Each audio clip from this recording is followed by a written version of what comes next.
অনেকদিন যাবতই চিন্তা করছিলাম, গত 3 মাস যাবতই কিন্তু চিন্তা করছিলাম।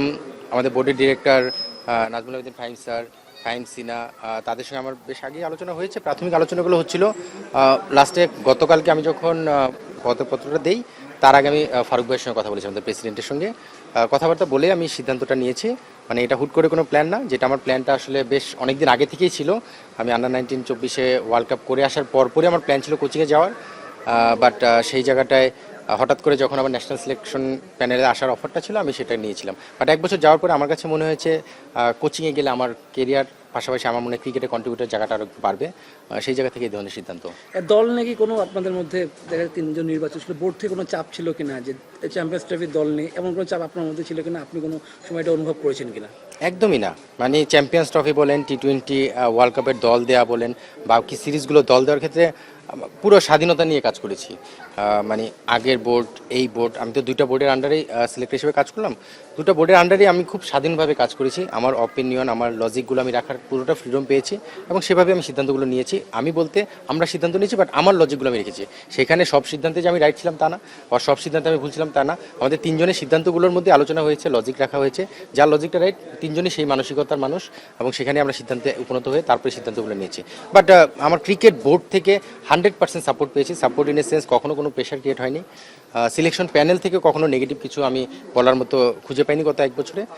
সো আমার মনে হয় যে ওই বিষয়ে কোনো বিষয় না, পুরো বিষয়টা হচ্ছে আমার পার্সোনাল একটা চিন্তাভাবনা। সকলে অনেকে নির্বাচকের পদ সহজে ছাড়তে চান না, প্রধান নির্বাচক থেকে শুরু করে অনেকে দীর্ঘদিন ধরে থাকে, কিন্তু আপনি 1 বছর হলো, 1 বছরের মধ্যে ছেড়ে দিলেন। এই ছাড়ার পেছনে কারণটা কি ছিল, এবং শেষ পর্যন্ত ছাড়লেনটা কোথায় মনোযোগ দেওয়ার জন্য? না, আসলে 1 বছর না হয়ে সেটা 2 বছর আমার কন্ট্রাক্ট রয়েছে। 26শে ফেব্রুয়ারি পর্যন্ত আমার কন্ট্রাক্ট রয়েছে। তারপরে যদি আমি ভালো কাজ করতাম, হয়তো আরও 2 বছর হতো। তারপরে কি, মানে আমি চিন্তা করি একজন সিলেক্টর 4 বছর এর বেশি কি আসলে কন্টিনিউ করার খুব বেশি কিছু দরকার হয়? তো সেখান থেকে আমি চিন্তা করছি 4 বছর পরে আমি কোথায় যাব। সেই জায়গাটা যখন আমি সামনে দেখার চিন্তা করি, আমি দেখি যে কোচিং ছাড়া অপশন খুব বেশি আমার হাতে নেই। তো 4 বছর পরে যে সিদ্ধান্তটা নিতে হবে, সেটা 1 বছর পরে নিয়ে নিলাম, 3 বছর এগিয়ে থাকলাম। সেই সিদ্ধান্তটা এই মুহূর্তে নেওয়া। হয়তো আরও 1 বছর কন্টিনিউ করে 2 বছর আরও হলে 3 বছর হতো। বাট 1 বছর পরে আমি সব কিছু ওভারঅল চিন্তাভাবনা করে এবং এই জায়গাটায় কাজ করার পরে আমার কাছে মনে হয়েছে এখন রাইট টাইম। এবং বাংলাদেশ ক্রিকেট বোর্ডে এখন কিছু পরিবর্তনের ছোঁয়া আপনি দেখবেন। ক্রিকেটারদের, কোচদের আলাদা একটা মূল্যায়নের দেখছি আমরা, দেশি কোচদের, সালাউদ্দিন ভাই, সোহেল ভাই বা বাবুল ভাই, সবাই যারা কাজ করছেন তাদের আলাদা একটা মূল্যায়ন। দেশি কোচ যারা রয়েছেন বাকিরা, তাদেরও স্যালারি স্ট্রাকচার চেঞ্জ করা হয়েছে। দ্যাট মিনস মূল্যায়ন করা হচ্ছে কোচদের। সেখান থেকে আমার কাছে মনে হচ্ছে এখন রাইট টাইম সেখানে মুভ অন করার, এবং সেই জায়গা থেকেই সিদ্ধান্ত করা।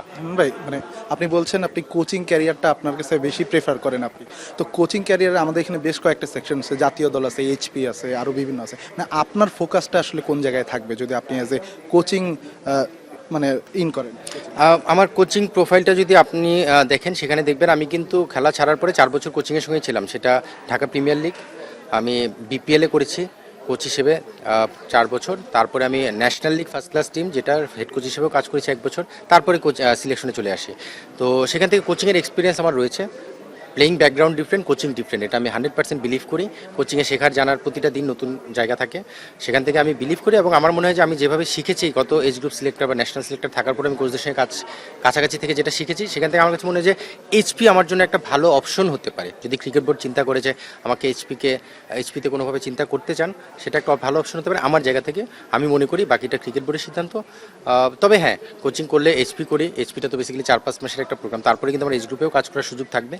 সো আমার কাছে মনে হয় যে কোচিং আমি এই জায়গাটাই বেশি ফোকাস করার একটা অপশন থাকবে। বাট তারপরে তো বিভিন্ন ক্লাব ক্রিকেট বা বিপিএল এসব জায়গায় তো কাজ করার সুযোগ থাকবেই। সম্প্রতি জাতীয় দলে সালাউদ্দিন ভাই আসলেন, সোহেল ভাইও কাজ করছেন। মানে এই যে সালাউদ্দিন ভাইয়ের আসা, সোহেল ভাইয়ের কাছে, এগুলোও কি আপনাকে মোটিভেট করেছে বা কোচিং প্যানেলে বা কোচিং ক্যারিয়ারে আসার জন্য? অবশ্যই আমি মানে অনেকদিন যাবতই তো ক্রিকেট বোর্ডে 9 বছর যাবত চাকরি করছি।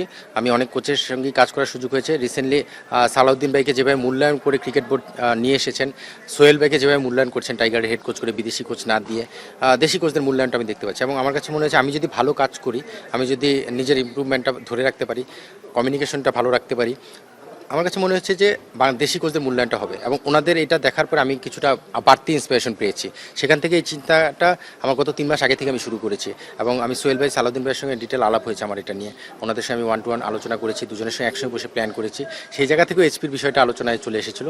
সো আমার মনে হয় যে ওনাদের দুইজনের এই অ্যাক্টিভিটিস, রিসেন্ট অ্যাক্টিভিটিস এবং বোর্ডের তাদের প্রতি মূল্যায়ন সেই জায়গায় আমাকে আলাদাভাবে পুস্ট আপ করেছে। আপনি যখন ন্যাশনাল টিমের কোচ হিসেবে মানে সিলেকশন প্যানেলে আসলেন, আপনি তো আগে আন্ডার-19 যে আমরা ওয়ার্ল্ড কাপ জিতেছি আপনি ছিলেন সেখানে, আপনার হাত ধরেই তারা তাওহিদ হৃদয় যারা এসেছে, মানে আপনার কি নিচ থেকে আসলে বা ওই যে নিচের যারা আন্ডার-19 বয়সভিত্তিক দল ওদের যে প্লেয়ারদের সাথে তো আপনার যোগাযোগটা আছে, তারা কি কখনো নিচ থেকে বলেছে স্যার আপনি কোচিং প্যানেলে আসেন বা এরকম কোনো চাওয়া ছিল তাদের? হ্যাঁ, ছিল কারণ আমি আসলে যখন এই এইচপির আগের এইচপিতে 2 সপ্তাহ ব্যাটিং কোচ হিসেবে কাজ করি, সেখানে এই প্লেয়াররা অনেকেই ছিলেন, তাদের সঙ্গে আমি ব্যাটিং কোচ হিসেবে 2 সপ্তাহ কাজ করেছি। যদিও তখন আমি আন্ডার-19 সিলেক্টর, বাট একটা স্লট ছিল যেখানে আমি কোচিংয়ে আসবো বলেই গেম ডেভেলপমেন্ট থেকে আমাকে সেই পারমিশনটা দেওয়া হয়েছিল।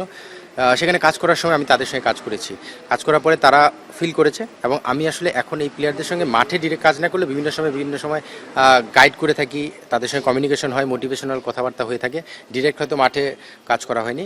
তাদের বিভিন্ন কমিউনিকেশনের মাধ্যমে তারাও ফিল করে যে আমি কোচিং আসলে হয়তো তারা কিছুটা হলেও বেনিফিটেড হতে পারে এবং আমার কাছে মনে হচ্ছে আমি আসলে ওই জায়গাটা যে তাদের সাথে ডিরেক্ট কাজ করলে আমিও তাদেরকে অনেক কিছু আরও উজাড় করে দিতে পারবো।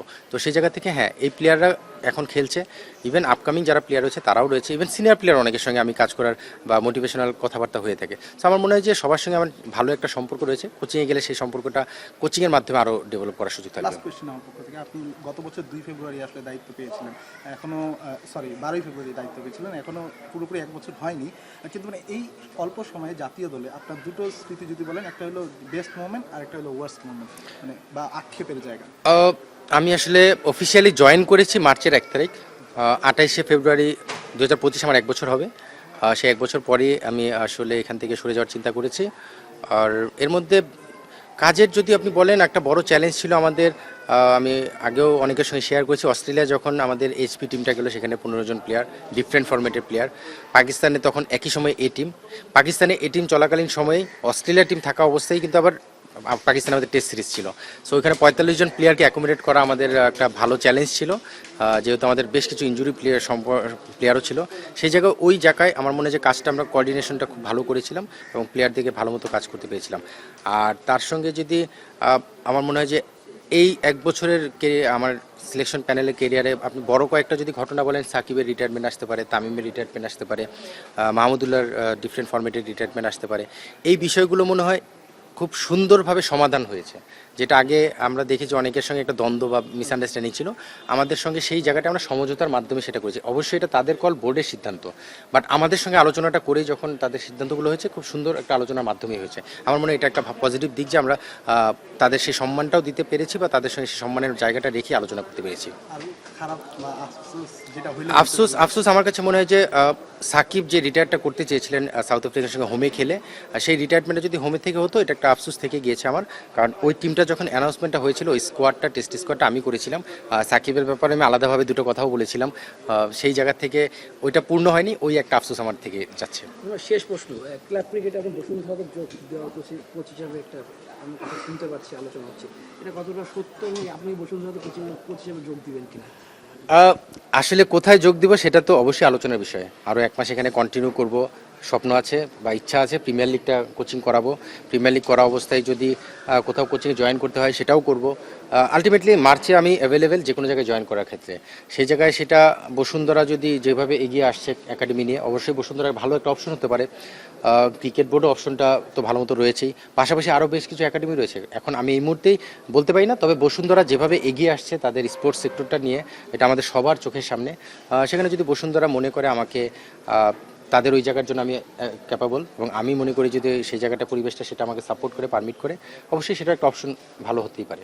আমি কি পারমিশন দিলে একটা কোশ্চেন করতে পারি? করো সব তারাই আছে। একদমই লাস্ট প্রশ্ন। হ্যাঁ, মানে আমি এই গুঞ্জন আর কি, তারপরও আমরা যখন কাজ করি বা আমরা ক্রিকেটের জন্যই কাজ করি, এখানে কিন্তু আর্থিক ব্যাপারটাও একটা থাকে। মানে আপনার কি এই ডিসিশনটার পিছনে কোনোভাবে আর্থিক কোনো ব্যাপারও কি রিলেটেড কিনা? না, তা তো অবশ্যই। মানে বেসিক্যালি আমরা মধ্যবিত্ত ফ্যামিলির ছেলে, আমরা কোটিপতি না, আমাদের অনেক আছে তাও বলবো না। আমরা হলাম গিয়ে মানে যেভাবে ইনকাম করি সেটার উপর লাইফ মেনটেন করতে হয়। তো একটা স্টেজে আসার পরে আমাদের লাইফ স্টাইলে অনেক চেঞ্জ আসে, ফ্যামিলি, ছেলে মেয়ে, বাচ্চাদের অনেক ব্যাপার স্যাপার থাকে। তো আর্থিক ব্যাপারটা তো অবশ্যই জড়িত। আর্থিক এখানে আমি আসলে মূল বলবো না, কারণ আর্থিক যদি হতো তাহলে আমি হয়তো নেগোসিয়েশনে জায়গা রাখতাম বোর্ডের সঙ্গে, যে আমি সিলেক্টর হিসেবে কন্টিনিউ করতে চাই, বাট আমাকে এই ধরনের একটা স্যালারি দিতে হবে। আমি তো সেই অপশনটা চিন্তা করিনি। আমি চিন্তা করেছি আমার ফিউচার কেরিয়ার, আর্থিক কেরিয়ারের সঙ্গে সঙ্গে কিন্তু ফিউচারটাও চিন্তা করতে হচ্ছে। আমার কাছে মনে লং রানে কোচিংটা থাকলে আমি ফিউচারটা অনেক স্টেবল হবে, আমি ধীর স্থিরভাবে কাজটা করতে পারবো, নিজেকে ডেভেলপ করার বয়সটা এখনও রয়েছে, মাঠে ডিরেক্ট কাজ করার অনেক অপরচুনিটি রয়েছে সেই জায়গা থেকে। তার সঙ্গে আর্থিক বিষয়টা আমাদের, আমরা যে ধরনের ফ্যামিলির ছেলে বা যেভাবে বেড়ে উঠেছে, আমাদের আর্থিক বিষয়টা সারা জীবনই থাকবে, সেটাতে লুকোচুরির কিছু নেই।